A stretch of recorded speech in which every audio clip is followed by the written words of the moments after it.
We are not afraid to die if we can all be together. Chapter second 11th का English. याद रखिए, अगर 11th के English के बुक से अगर क्वेश्चन पूछा जाता है तो सिर्फ 25 पॉइंट्स ऐसे हैं जिससे क्वेश्चंस बनते हैं, बाकी और किसी पॉइंट से क्वेश्चन बनते ही नहीं है। अगर ये पॉइंट्स आपको याद हैं तो आप चैप्टर को अच्छी तरह समझ चुके हो, यहाँ तक कि आप कॉम्पिटेंसी बेस्ड क्वेश्चन के भी आंसर दे सकते हो। तो चलिए स्टार्ट करते हैं सिर्फ 25 पॉइंट में इस चैप्टर का full explanation. Chapter name is we are not afraid to die if we all can live and be together. Start करते हैं। स्टार्टिंग पॉइंट है, नरेटर और उनकी वाइफ एक प्लान करती हैं कि सुनो एक काम करते हैं ना, चलते हैं इस वर्ल्ड का एक टूर करते हैं, घूमते हैं इस दुनिया को। पहले एक शिप प्रिपेयर हुआ और उन्होंने अपने वाइफ, सन, डॉटर और खुद, ये 4 लोग शिप में रेडी हो गए और चले गए उस वॉयज पे एक जर्नी के लिए। अब जर्नी रेडी हो जाती है उनके फैमिली के साथ। उन्होंने वेव वॉकर, क्या वेव वॉकर है सर? एक शिप का नाम है जिसने, एक बोट का नाम है जिसे उन्होंने प्रिपेयर करवाया उस जर्नी के लिए। और ये जर्नी काफ़ी लंबी होने वाली थी। वॉयज स्टार्ट हो गया, जुलाई 1976 की बात है। इंग्लैंड से ये जर्नी स्टार्ट हुई। फर्स्ट लेग जो जाने वाला था वो कैप टाउन, और उसके बाद यहाँ तक का बहुत स्मूथ था। कुछ थोड़ी बहुत डिफिकल्टीज आई लेकिन आराम से उन्होंने उस एरिया को पार कर लिया। अब उनके साथ 2 स्किल्ड क्रूमैन भी थे, दोनों के दोनों ज्वाइन किए हुए थे केप के टीम को।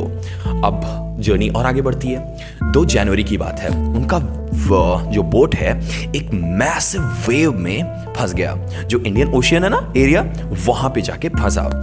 बोट जो है मैसिव वेव्स में अब फेस कर रहा है। इमेजिन एक बहुत बड़ा एरिया जहां पे कि आपको लैंड नहीं दिख रहा हो, बीच में एक छोटा सा एक बोट है, और जो वेव के लेंथ्स होते हैं ना बच्चे, वो ऐसे होते हैं, something like this. Imagine small boat और ऐसे बिग जाइंट वेव्स आ रहे हो। ऑथर फिर भी आगे बढ़ते रहे। वो जाइंट वेव ने हिट किया बोट को और बोट के अच्छे खासे पार्ट्स को डैमेज कर दिया।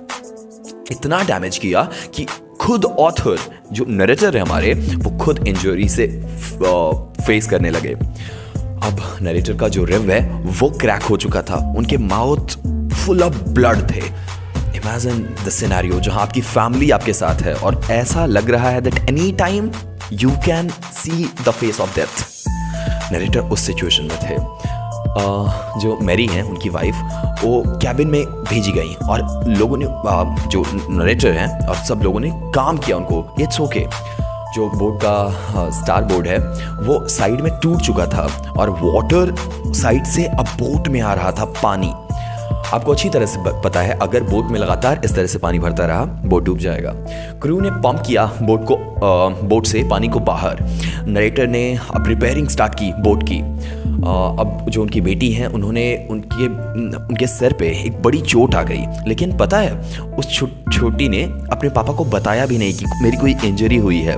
उन्होंने ये इसलिए नहीं बताया ताकि अगर मैंने बता दिया अपने पापा को कि मुझे एक इंजरी हो गई है, शायद पापा मेरा ध्यान रखने लगेंगे इंस्टेड ऑफ दिस बोट। अगर इस बोट का ध्यान नहीं रखा तो ये सारी लाइफ खत्म हो जाएगी। ये सोचते हुए उनकी बेटी ने ये भी नहीं बताया कि मेरे सिर पे बहुत ज़्यादा चोट लगी है, एक इंजरी हो चुकी है।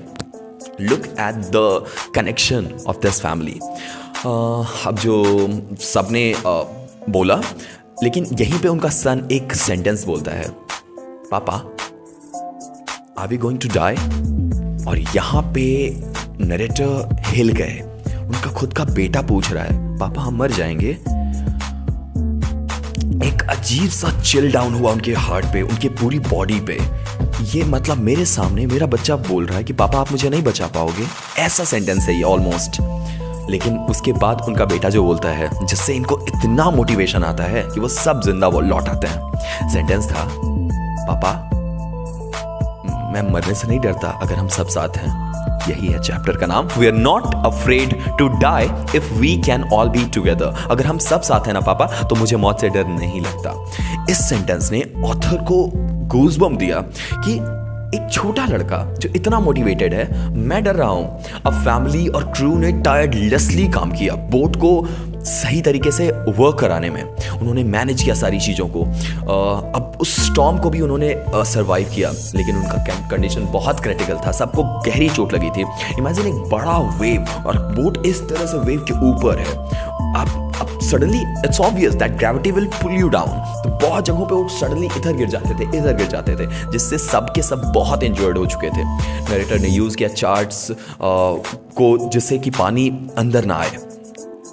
उन्होंने अब मैप निकाला, मैप से देखा कि मुझे एक आइलैंड ढूंढना होगा, आसपास कौन सा आइलैंड है, क्योंकि अगर बोट को लगातार पानी में छोड़ दिया गया बोट डूब जाएगा। मुझे एक आइलैंड चाहिए जिससे मैं किसी तरह से एक एरिया में कुछ देर के लिए रुक जाऊं या कुछ दिनों के लिए रुक जाऊं, सर्वाइव कर पाऊं। उन्होंने एम्स्टर्डम के एरिया में ऑब्जर्व किया कहाँ है, एक छोटा वॉल्केनिक आइलैंड मिल गया। अब उस आइलैंड पे बस जाना था। डिस्टेंस तो पता नहीं, बट 36 आवर्स का स्ट्रगल बचा हुआ था। ये 36 घंटे अगर अच्छी तरीके से पार हो गए तो वो आइलैंड हमारे सामने होगा। जो हमारे ऑथर हैं उन्होंने जल्दी से अपने बोट को उस साइड में मूव किया और उसे रेडी किया। अब किसी तरह से वो अब सोए हुए थे, सबके सब सोए हुए थे।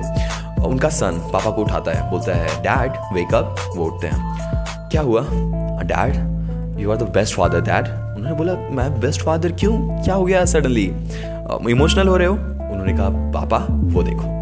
और उस टाइम पे सामने देखने के बाद पता चलता है कि सामने एक आइलैंड है। अब खुश हो गई। यहाँ पे उनकी बेटी ने भी एक कार्ड बनाया अपने पापा को अपना लव और ग्रैटिट्यूड दिखाने के लिए, उस एफर्ट को दिखाने के लिए। फैमिली उस आइलैंड पे सेफली रीच हो गई। अब वहाँ के जो लोकल्स हैं उन्होंने हेल्प किया रिकवरी के लिए।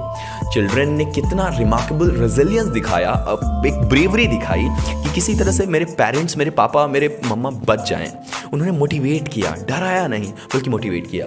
क्रू ने हेल्प किया, एक एक्सेप्शनल टीम वर्क का क्रिएशन हुआ और उसके बाद सब सर्वाइव हो गए।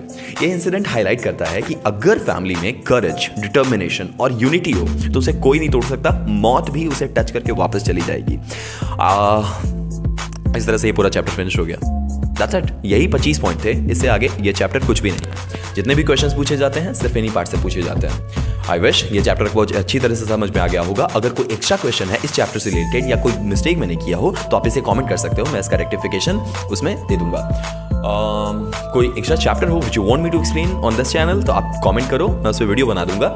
अपना ध्यान रखिए और keep on tuning to Vision spoken English. See you in the next one. One sentence at a time, Vision Spoken English.